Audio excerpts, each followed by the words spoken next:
Hello, welcome to this next part of our German solo playthrough, and it's time for after the rather uneventful Soviet impulse,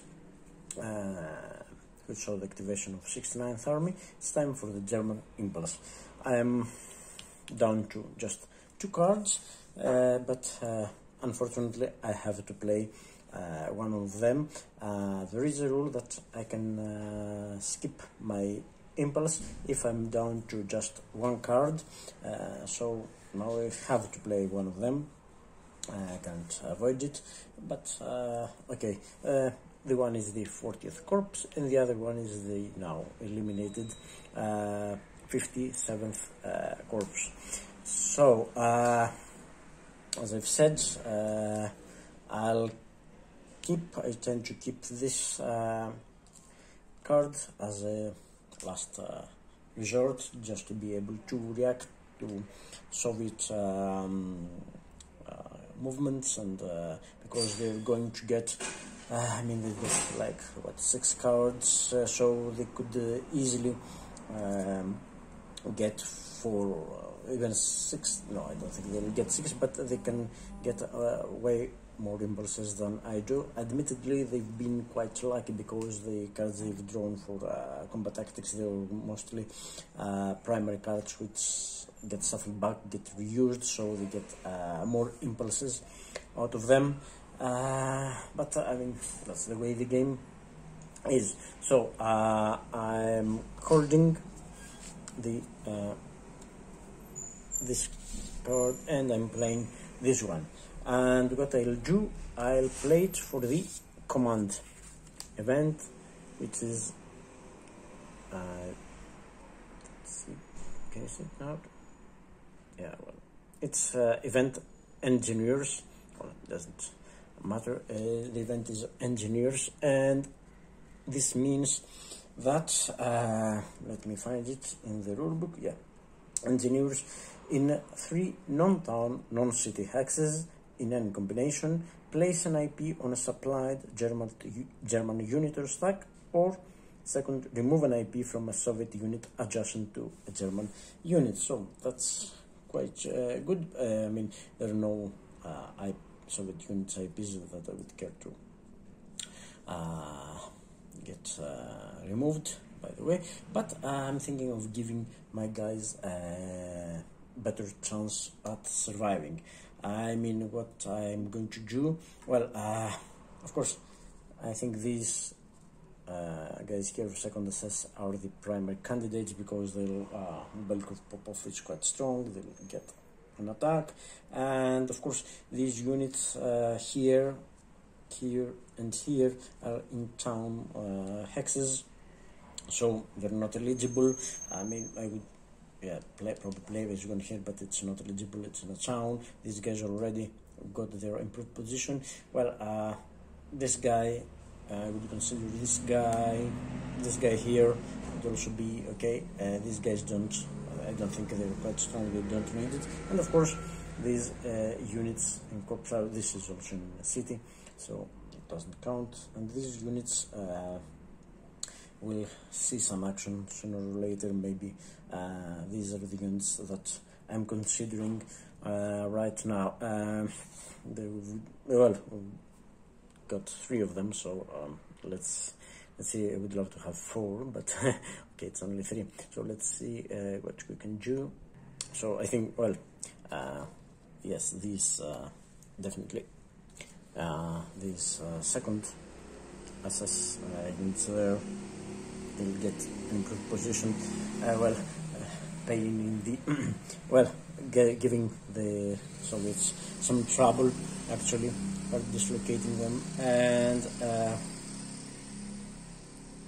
and I think these units Corporals, they're just got 3 steps and 4 strength, and there are some armor units there. I think this would also give the Soviets some trouble. This unit controls, well, not perfectly, but still it controls the access to Belgorod. And the last one, I mean,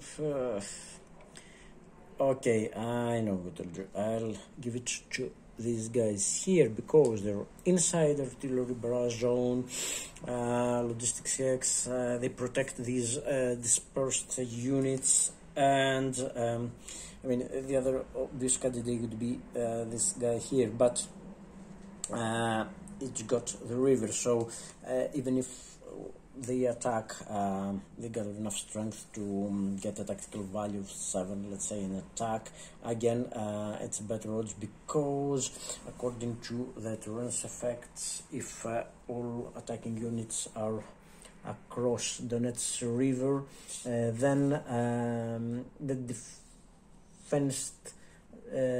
defender hits are reduced by 1, so I think it would be they've got these -1 to hits bonus, so this could become critical. They're kind of protected. That's my thinking behind placing them here and not in any other hex. So I mean that's it. That's the German impulse, quite short. Yeah, we don't have that many units, we don't have that many options right now. I think our options will get better as the turns, provided we last that many turns. So this is German impulse 6, and it's over. And let's get next part. Let's get on to the Soviet impulse number 7, if I'm not mistaken.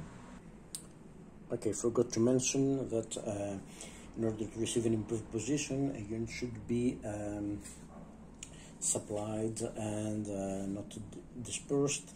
But in first turn, all units are supplied, and no, I haven't placed any on dispersed units, so just mentioning it. So let's get on with the Soviet impulse. First thing, we draw 2 cards, and there are another 4 cards left. Wow, they're going to definitely get to maybe 3 activations without us being able to react. So okay, they are both supplemental, and so it's highest command value. So it's going to be, this is 3, of course this is 1. So we've got main card, Southwest Front, 1st Guards Army, and then again the 69th Army units. And let me check the event. Yes,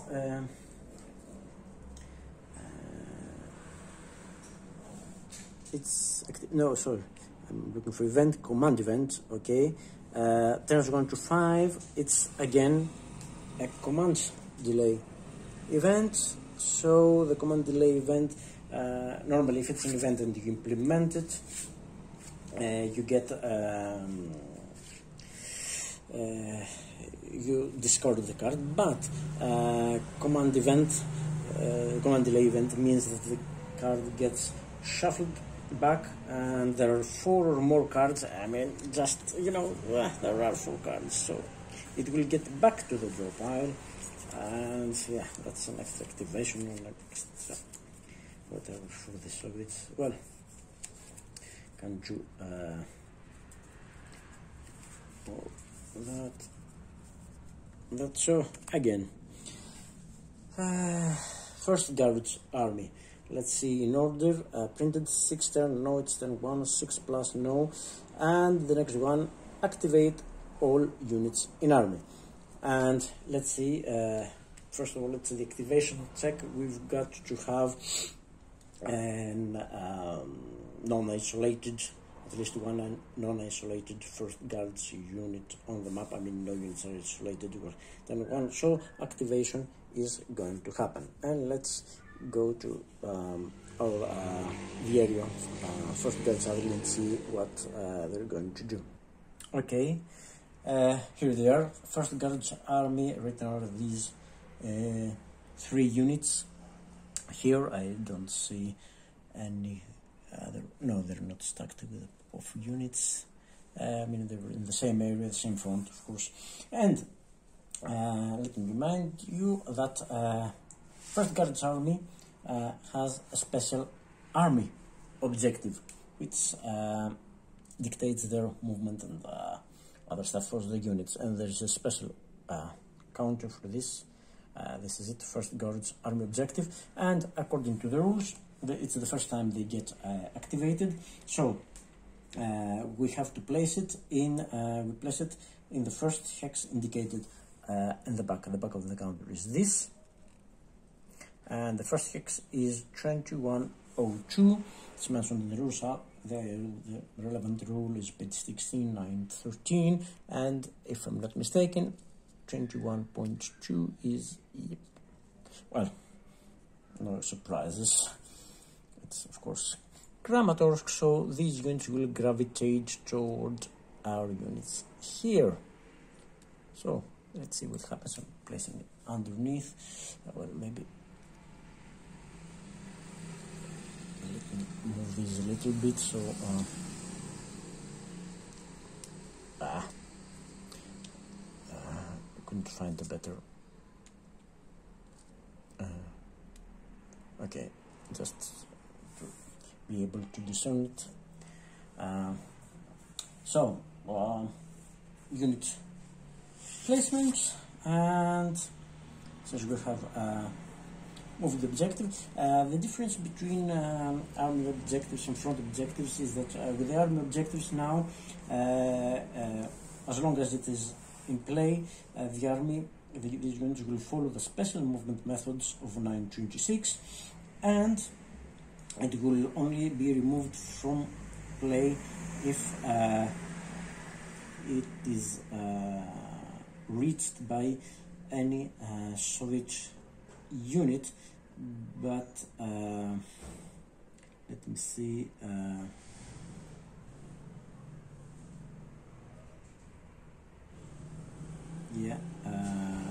It will be relocated only if an army objective is considered reached only when a Soviet unit of any army enters the marker's hex. So no proximity here. Soviet unit will have to enter Kramatorsk. Doesn't matter which army it belongs to, but it will have to enter Kramatorsk. Proximity doesn't count. So yeah, that's it. So we then go to movement. And let's movement methods. The movement methods. Okay. Normally it would be Soviet movement methods A, but there's an exception in the process, and to check units for eligibility, move all eligible units, continue, and there's exceptions that says the movement methods are modified or superseded for units in the following situation. First, active units with an army objective. This is the case, which we follow the rules of 926. So let's get to 926 and see what I can't remember. Okay, 926 movement methods for units with army objectives. Great. Okay, it's descending order. Check active units with an army objective marker one at a time in descending numerical order. Okay, the unit moves according to the following method instead of the method in 921. I think it's quite clear, but still subject to the conditions of 923, 924, which is tactical preferences and the restrictions on Soviet movement. Of course, there's general and tiebreakers. Okay, first, take VP hex. Okay, it's identical, it says, to 921, including urban infiltration. Urban infiltration means that if a Soviet unit starts adjacent to a town or city hex, it can move into it regardless of German zones of control. Of course, it has to be unoccupied, but no German VP hex. I mean, they're more infantry units, movement 4. No, I mean, the only VP hex be taken is Kramatorsk. They couldn't reach it anyway, but there is a German unit in there, so they can't neither reach it nor infiltrate it. That's it. Movement method. No, they can't do that. Let me remind you that Sloviansk is a Soviet town now, so it doesn't count. Okay. Second, adjacent to German unit, which is identical to 921 method 8. So let's go to method 8. Adjacent to German unit.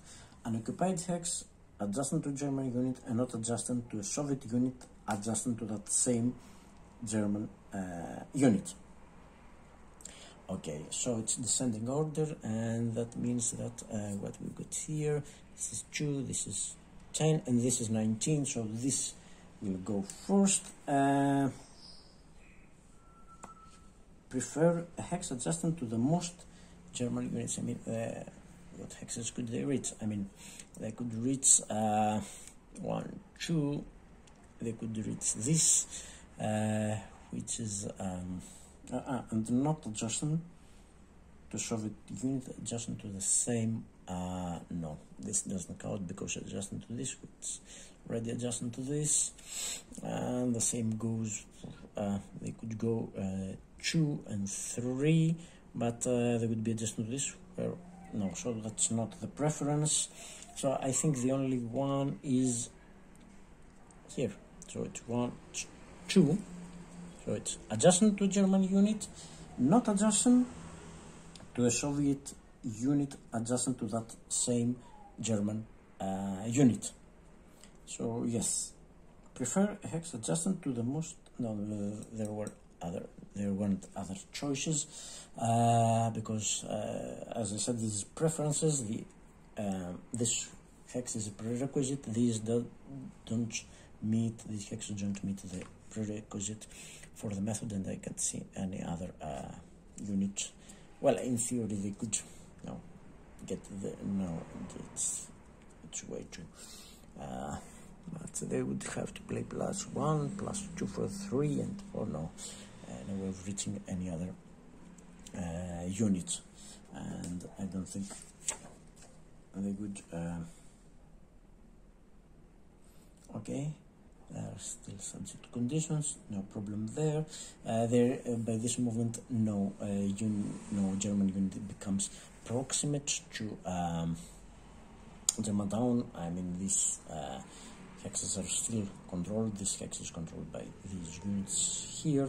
This hex is controlled by this unit. This hex is controlled by this unit. So now they're in there. So this unit is. These units are in this unit's zone of control, so they can't go here because it's ZOC to ZOC and it's not allowed. So okay, and let's go to examine same method for date.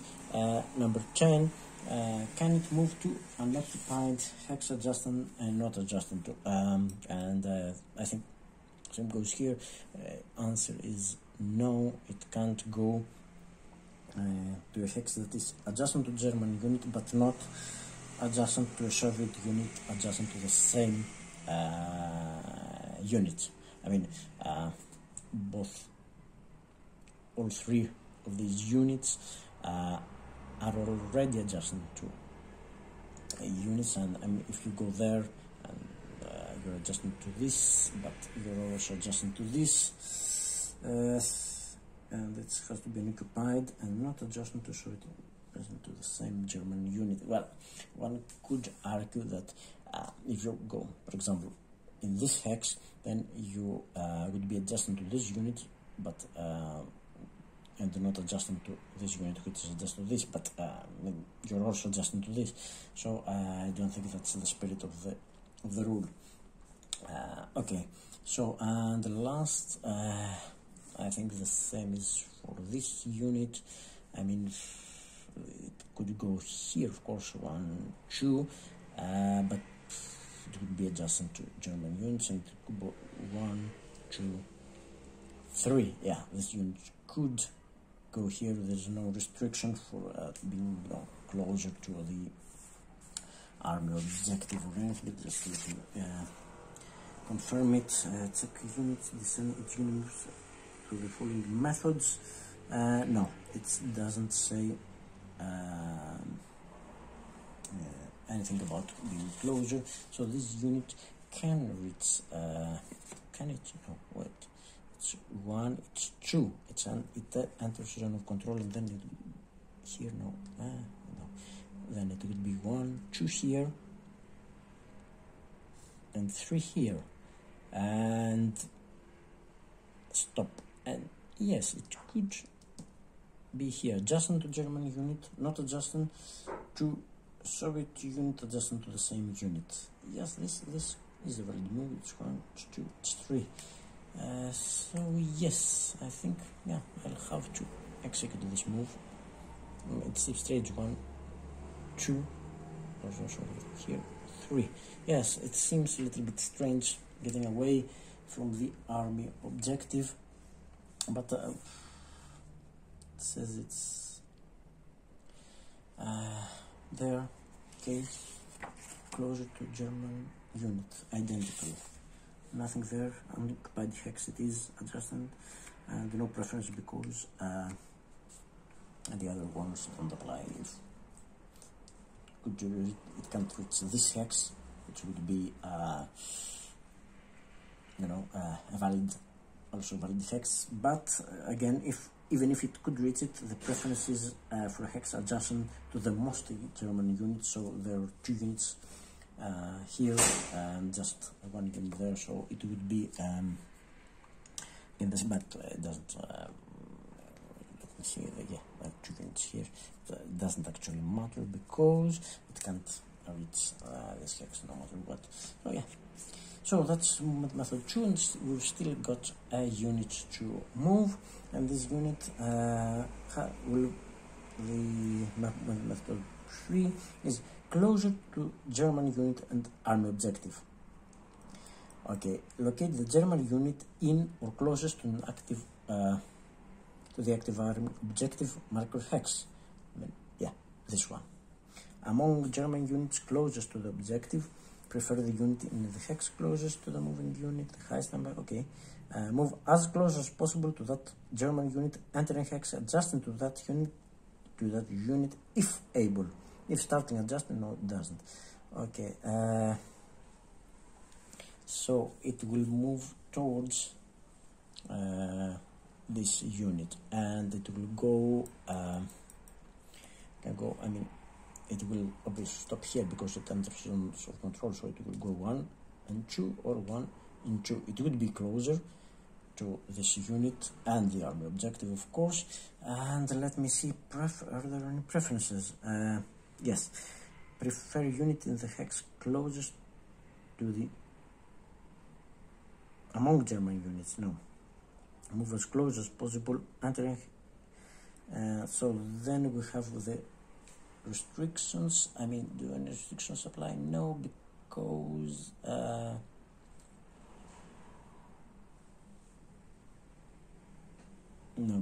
the zones of control around Slaviansk, this is controlled, this is controlled. No, I don't think a German unit would become proximate at the moment. There's these 2 hexes, and so let's go to the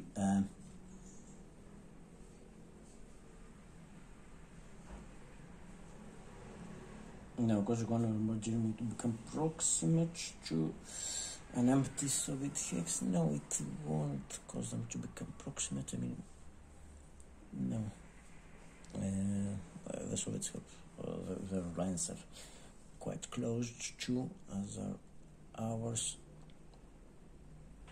This unit can go here or here because it will be Zok to Zok, and the same goes for these units. They can't move out of zone of control. You can move out of zone of control in starting, but you can't move within zone of control. But in any case, even here or here, it would be even better. But so it's tiebreakers. I think, yeah, both hexes are equidistant from the objective. Okay, if more than one destination hex meets the requirements,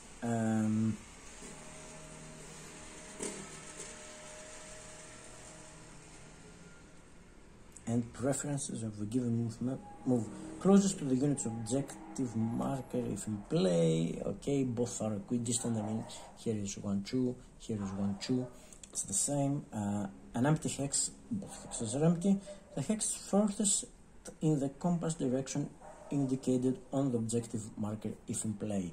And if I remember correctly, the objective marker, yes, it's W, it's west, and let me remind you that west is south. I mean, it's down as we have the map, so this unit would go 1 plus 2 and enter a zone of control of these units and stop. It would be closer to objective, and it says adjacent, entering hex adjacent to the unit if able.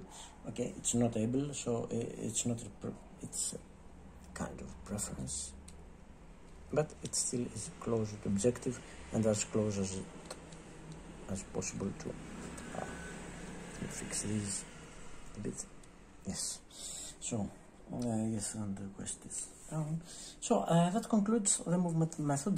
The fourth movement method, there are just 4 movement methods here, would be just closer to front objective.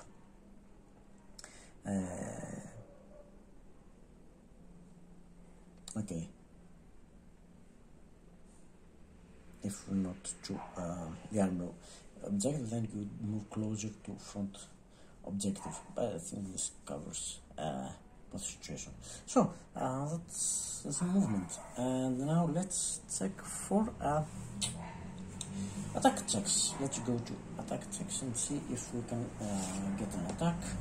And attack checks are ascending order, so we start by this one. It's 4 units, and it's no other units are no reserve units, no assault coordination, so this unit doesn't count. So it's 4 against 5, and improved position, it's +1, so it's 6. The situation strength is 6. Attackers across, attack no. Dispersed road supply, they are not. So it's 4 attacker, 6 defender, so it's definitely less than 1-to-1. So this attack doesn't happen. So next attack, it's number 10, unit number 10, and we have to check against 2 units. Again, no other active units, and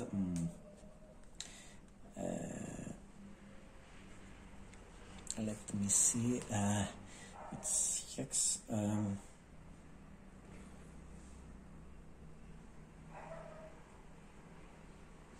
me see. Distract. I mean, let me check the preferences. I mean, I don't think. I think we calculate for both and only keep the best one.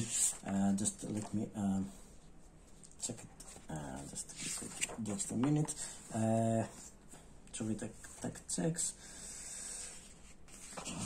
It's going here. Multiple attack units. If Soviet lead unit is adjustment to more than 1 German occupied hex, yes, that's right.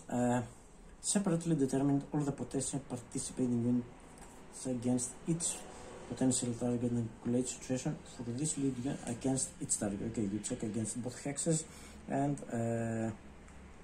with the highest ratios, of course. And okay, it's 2, and this unit here is 4 plus 1 for the improved position, plus 1 for no, it's not. Yes, it is applied. It's dispersed. Let me check this.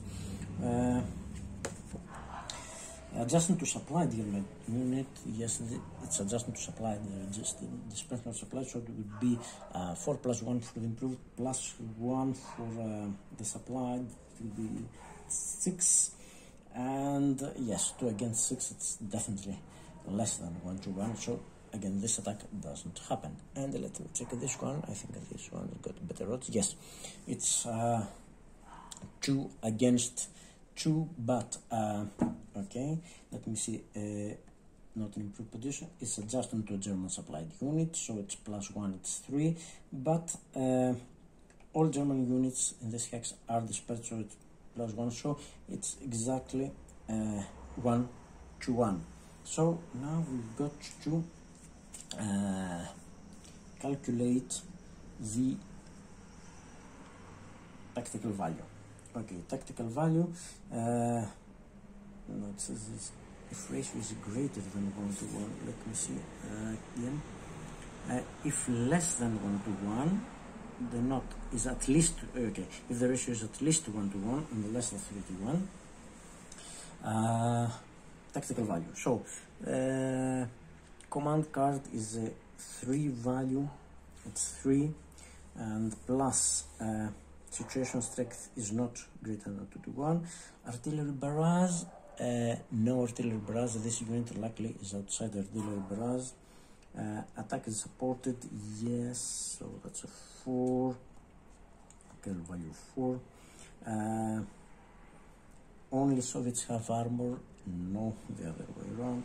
If any attacking units are surrounded, no, I can't see, no, they're not surrounded. If flanking will apply, no, flanking will apply. And if target hex is a VP, no, it's not VP. If all combat tactics on auxiliary card, no auxiliary card, and plus 1 is less than 4 cards in Soviet draw pile, so I mean, no, there are 5 cards. So the tactical value is 4, and we need at least 7 for the attack to proceed, so no attack here as well. And last but not least, this unit, but we don't conduct an attack check because it's a one-step unit, and one-step units can't, I think that they can't be lead units. Furthermore, if the target is supplied, yes, the target is supplied, the active unit can't be the lead unit if it has just one step. So it this concludes the attack checks. You can do anything else. I mean, all units have moved, attack checks have been made. So this concludes the Soviet impulse, and I think I'll stop this video here and continue in the next one. So that's all for now. See you later.